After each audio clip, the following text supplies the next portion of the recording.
খুবই গুরুত্বপূর্ণ কিছু তথ্য শেয়ার করব হাইব্রিড ব্যাটারি নিয়ে আজকে আপনাদের সাথে। আমার হাতে যে জিনিসটা দেখতেছেন এই জিনিসটা হলো হাইব্রিড ব্যাটারির একটা সেল। তো এটাকে আমরা মডিউলও বলি। তো একটা 1500 সিসির হাইব্রিড গাড়িতে অ্যাকোয়া এক্সিও টয়োটা ফিল্ডার গাড়িতে এইরকমের 20টা মডিউল থাকে এইভাবে। এগুলো প্যারালালভাবে থাকে এই বাসবারের মাধ্যমে। তো 5 থেকে 10 বছর পরে আমাদের যে গাড়িগুলো এই বাসবারগুলো এই রকমের কোরোশন জমে যায়। এই যে দেখেন এই কোরোশনগুলো জমে যায়, এই যে নাটগুলোর এই অবস্থা হয়।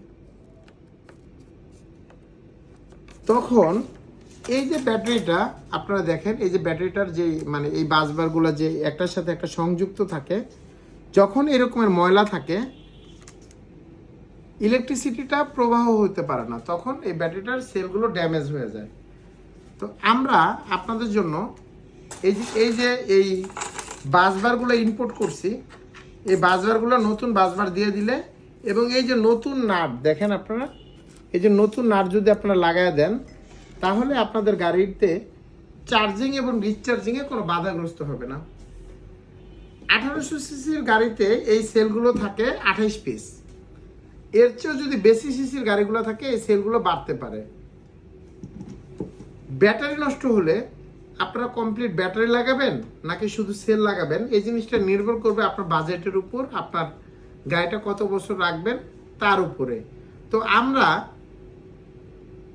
এই ধরনের সেলগুলো রিপ্লেসমেন্ট করার আগে আমাদের ল্যাব টেস্টের মাধ্যমে আমরা এই ব্যাটারিগুলোকে আগে চেক করি, ডায়াগনোসিস করি এই ব্যাটারিগুলোর অবস্থা ভালো আছে না খারাপ আছে, তারপরেই আমরা এই সেলগুলো রিপ্লেসমেন্ট করি।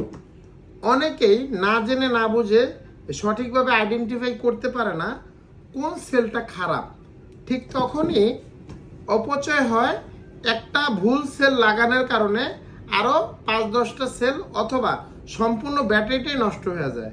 তো আমাদের আছে অত্যাধুনিক ল্যাব। তো আপনারা আসলে আমরা এই ল্যাবটা আপনাদেরকে দেখাবো।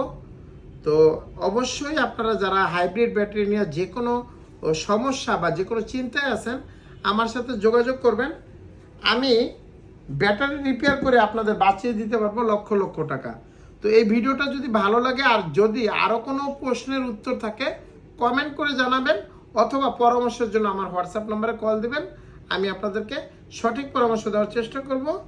ভালো থাকবেন। আসসালামু আলাইকুম।